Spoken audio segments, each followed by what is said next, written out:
All right, hey, what's going on, my friends? This is your boy Turgon the Wise, loading up Lord of the Rings, Rise to War, Season 6. My sixth season has ended a few hours ago, and this video is to do a post-mortem on the season. I'm going to do a quick recap of what happened,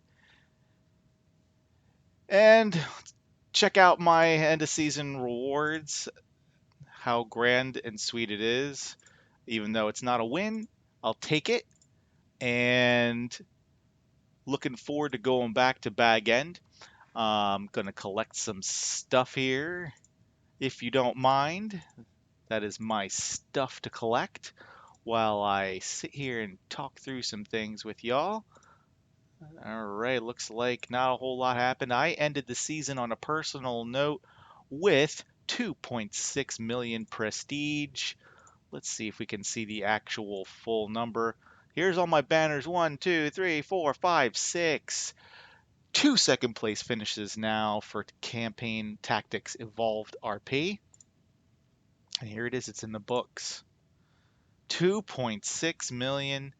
Just eked out the point 0.6. And I'm proud of this considering the season that we had. This is the most prestige I've gotten in a season. My previous high was set last season with 2.51, and then before that you have to go back to season 2 when I achieved 2.2 million.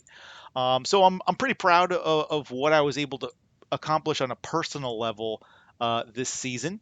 However, the story of this season unfortunately was not something that I could do anything to impact in a way that ultimately resulted in a win for our faction and alliance faction.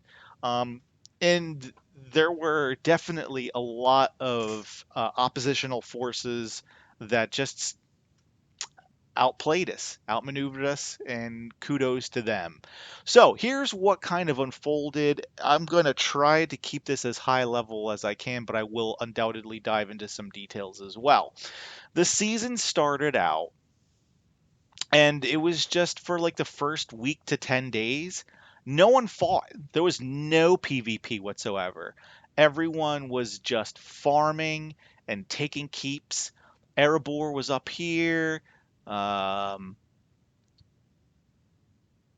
Gundabad and Variag were pretty close to them, and I was concerned that Erebor was going to get messed up because we had heard that they had friends with Arnor. So we already had an inkling that Arnor was going to. We thought that Arnor was either going to forge an alliance faction, a unified faction, with either Lindon or Erebor. And we thought Lindon at first because a number of people during the registration period for this season um, registered as Arnor and then swapped to Lindon. So we had thought that there was some potential there for that they just wanted to make sure that they were all together on the same server and they were going to have a unified faction. But as it turns out, the clan Ares from Arnor is friends with Loki from Erebor. And I've only learned this kind of after the fact.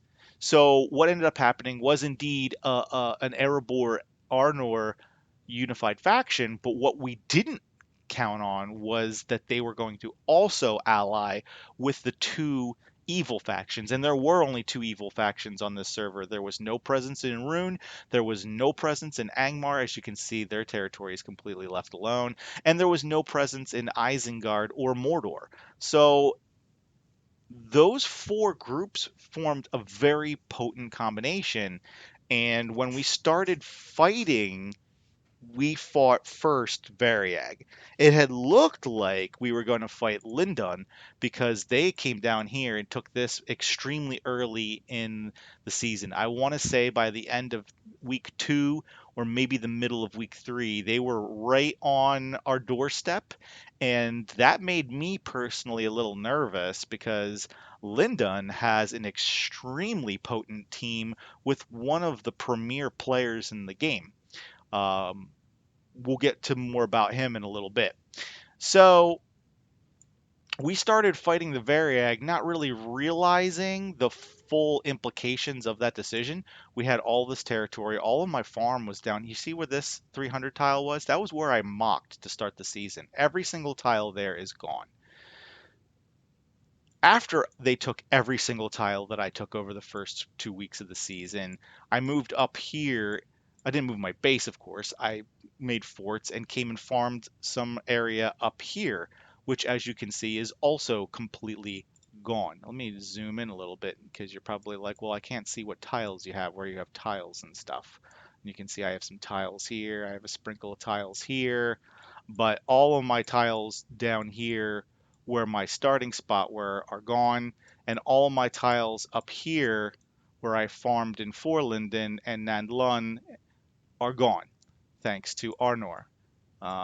They just decided to cleanse their lands even though they didn't really need it at all. And you know what? That's the prerogative, and I'm not going to complain about that. But it would have been nice to have kept some of those tiles, just saying. So it was a rough season for Gondor, for the Never Give Up team.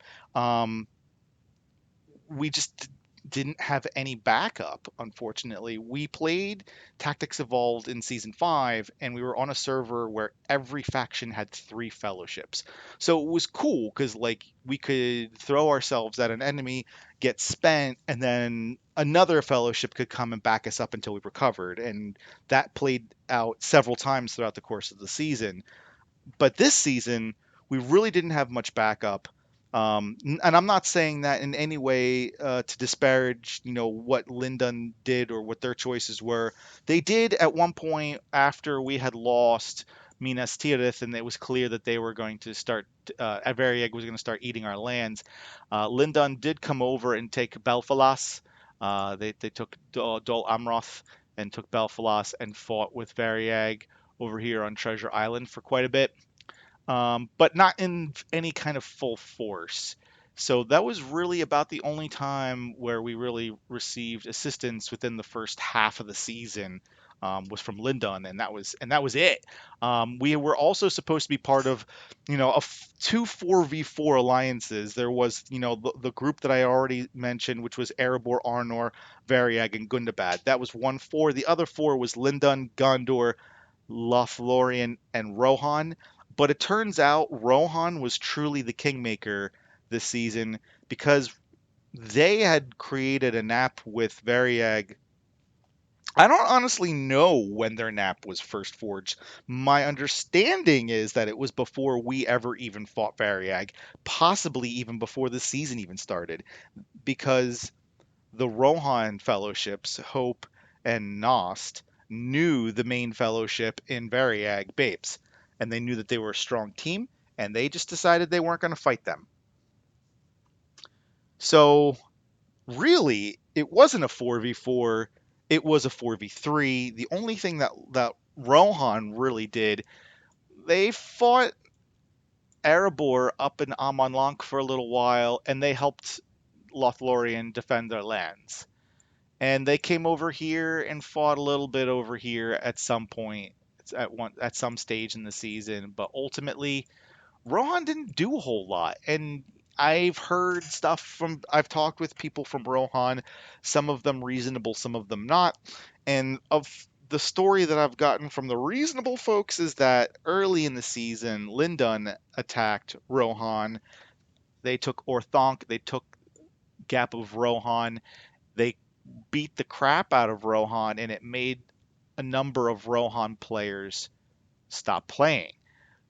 That is Rohan's reasoning for why they were not really as strong of a presence as they could have been, because they couldn't do anything. But I think that there is more to it than that, and I think that had they chose not to nap with Variag very early, if they had came down and assisted Gondor, we would have seen a completely different outcome to this season.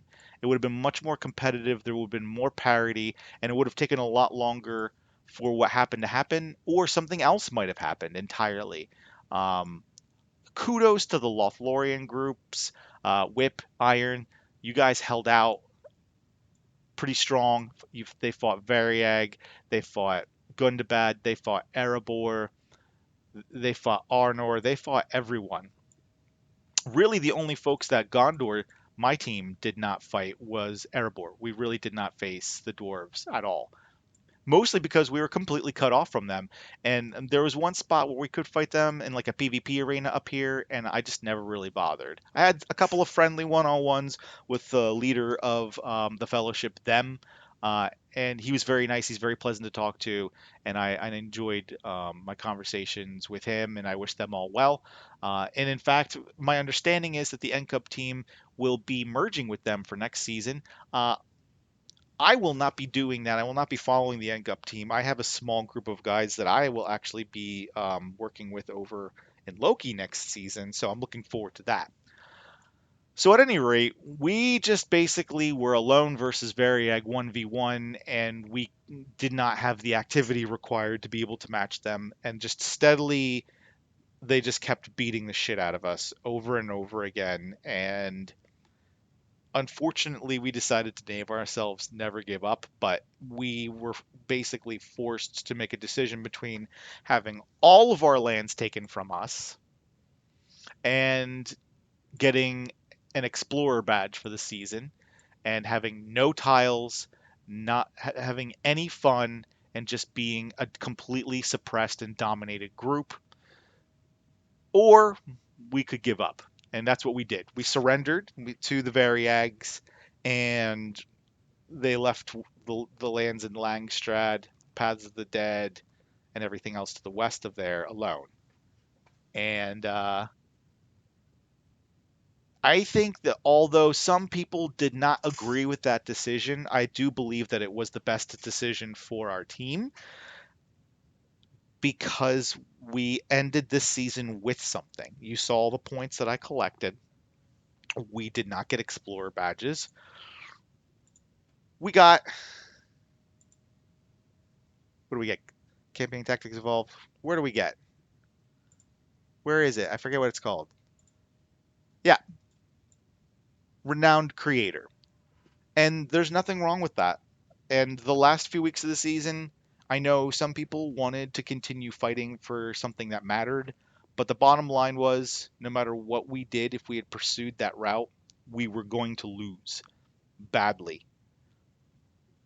So it just and it's because of Rohan, unfortunately. And I guess Rohan, maybe what Rohan said is true. Maybe that's because of Lindon. It's a complicated web of politics and if then statements, and you just really don't know what would have played out had Lindon not attacked Rohan, had Rohan not napped Variag. There's a lot of things that could have gone differently this season. These are decisions that people make, and people make the decisions they make because they believe that's what's in their best self-interest. So I'm not going to judge them. I'm merely stating what I know to be fact and just interjecting a small bit of my opinion, but I'm not trying to say, we would have won the season or anything like that. I have no idea. But I think it would have been much more interesting if we did have a more of a pure 4v4 fight instead of really this 4v3 that we had. Because we just really never could gain any kind of ground. And on top of that, the best player on our server stopped playing the game probably about 3 or 4 weeks ago. So really the top two players in Lindon stopped playing about 3 or 4 weeks ago. So without our best people and being on a team, NGUP, that had I ran the statistics all throughout the season, so I'm not making this up. This is fact. Okay? When you look across the spectrum of activity measured by seasonal contribution. So I'm measuring activity based upon how much people are PvPing. And when you look across all of the top 200 for the unified faction, the source of that data being here, when you evaluate all of the Gondor players from this list, anyone who sits in the top 201, when you evaluate that data, you learn that about 30 to 40 players had 70% of the prestige for Gondor. And myself being one of them, it was hard because you wanted to do more, but we did all that we could, and you can't be mad at people for not doing what we do. Everyone has their own budgets, everyone has their own resource constraints, everyone has their own time constraints, everyone has real life that is more important than this video game. So, yes, while 40 of us did 70% of the work when it came to PvP, you look at the next 40 people did 25%. So that brings you to 95% of the prestige across 80 players. That's a pretty huge disparity. Um, that's a pretty wide gap, but that gives you kind of a flavor for, you know, your top 40 players are pretty high, they're active, high performing players. And then your next 40 players are either players who are strong but inactive or active and not strong. And then you have another 20 players that had the final 5% of the prestige. And bear in mind, this is only based upon the top 200. There are more people, plenty more people down below 200 that I never even I did not consider their contribution to be statistically significant enough to warrant being recorded and added to the overall totals. Because when you look at once you get past 200, their contribution is really meager, like 200, 206, 2,638 contribution roughly equates to somewhere between 200 and 250,000 prestige, depending on how much siege this person did. Um, the first time a keep went from being neutral to taken. So that's just my thoughts on it. And it is what it is, and that's the reason why I look at the statistics, why I take the time to record contribution, to look over who's doing what. And I did it a total of 4 times this season so I could track trends for people who were hot early, hot late, consistent, inconsistent. Some people just stop playing altogether. A good buddy of mine who's towards the top of this list, and a couple of his friends about 3 weeks ago, they just stopped playing, and I don't blame them. It was a frustrating season, um, and they wanted to play for something. People want to play for something. I like to just play. I don't, I want to win, but if I see that the odds are overwhelmingly not in our favor, I'm not going to continue slamming my head against a wall for nothing. So instead, we salvaged our season. We got a decent season rewards, and we had fun the last 3 weeks, even though it was tempered. The climate was controlled, and a lot of people don't consider that fun. But I got more prestige the last 3 weeks of the season than I did the first 6 weeks of the season. So even in a controlled environment, I had fun. And I think some people just didn't take advantage of what the situation was. And that's the prerogative. I'm not judging people based upon their decisions. I'm just sitting here wildly conjecturing with you all this evening, just thinking about how everything unfolded. And I know people across a variety of camps this season, and it's just was very interesting.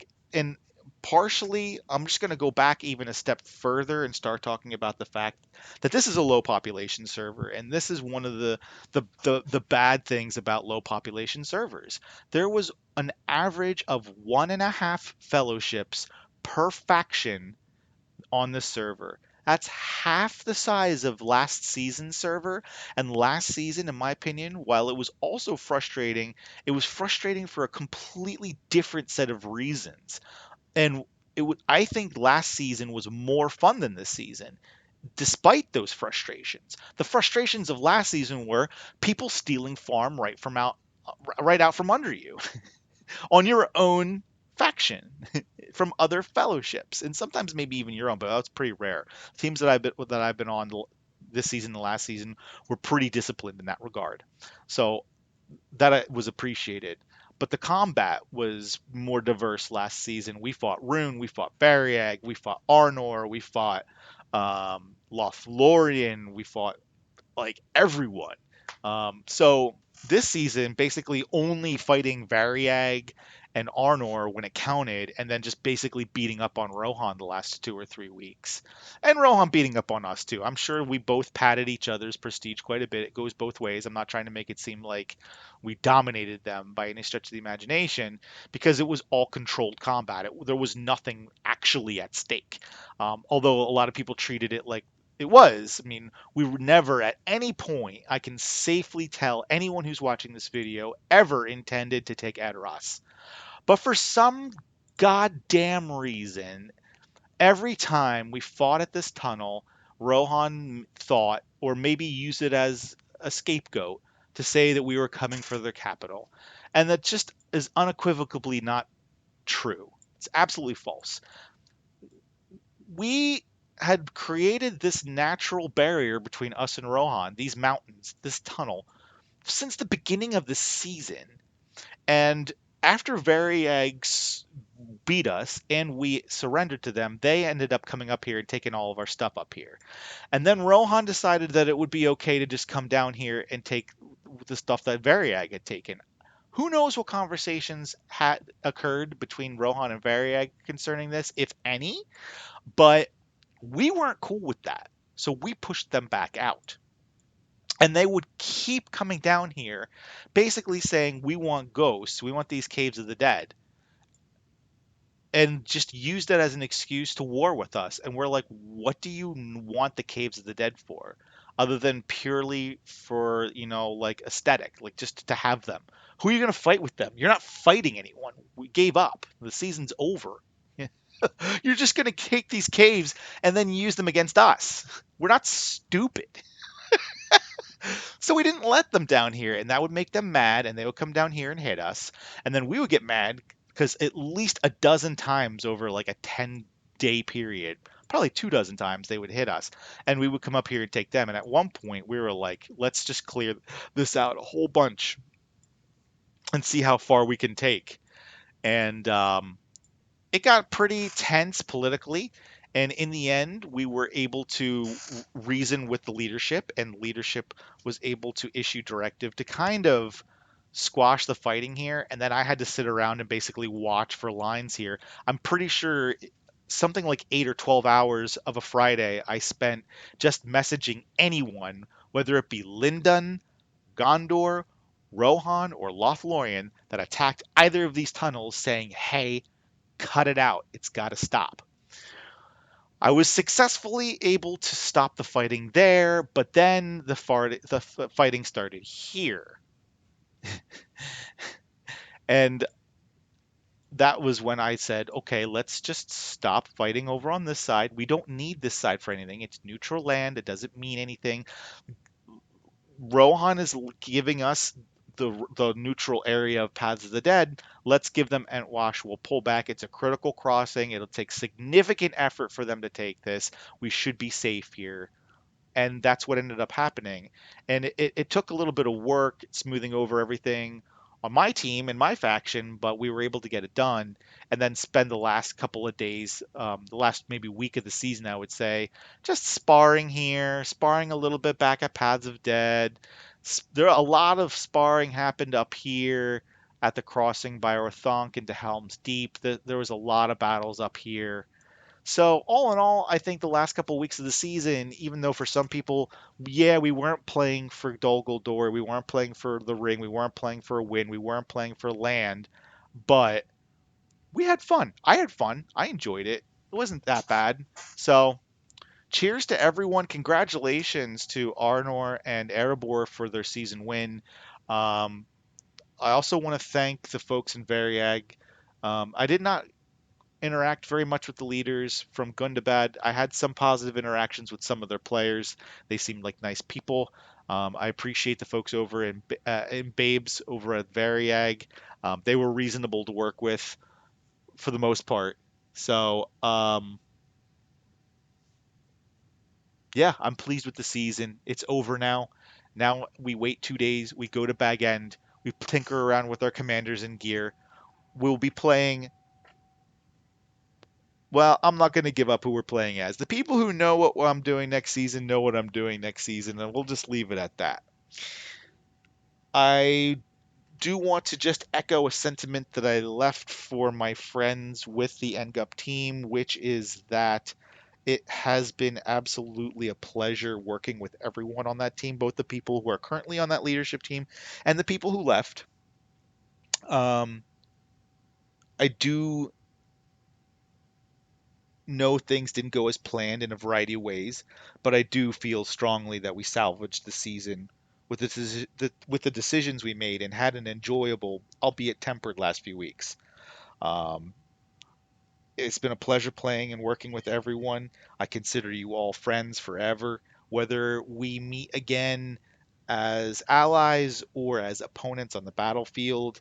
I hope that we'll always forever be friends, and I look forward to the future. Next season should be an exciting season. It'll be a little different.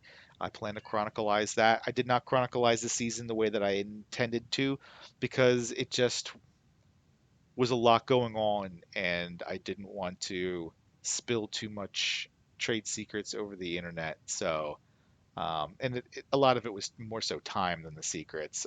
It's tough to find time for me to make these videos sometimes. I am an adult. I have a job. I have a family. I have a house. I have a wife. I have children. So, um, I enjoy doing this in my spare time, but I am far from having a ton of spare time to do it. So, with that, I want to thank everyone who has taken the time to listen to and watch this video. I wish you all well. I hope wherever it is you go and whatever it is you do next season and in seasons to come, you continue playing this game. I love this game. I think it's a good game. It's a fun game. It offers you a variety of different choices that you can make between playing Rebuilding Glory, War of the Ring, Tactics Evolved, and Kings of Men.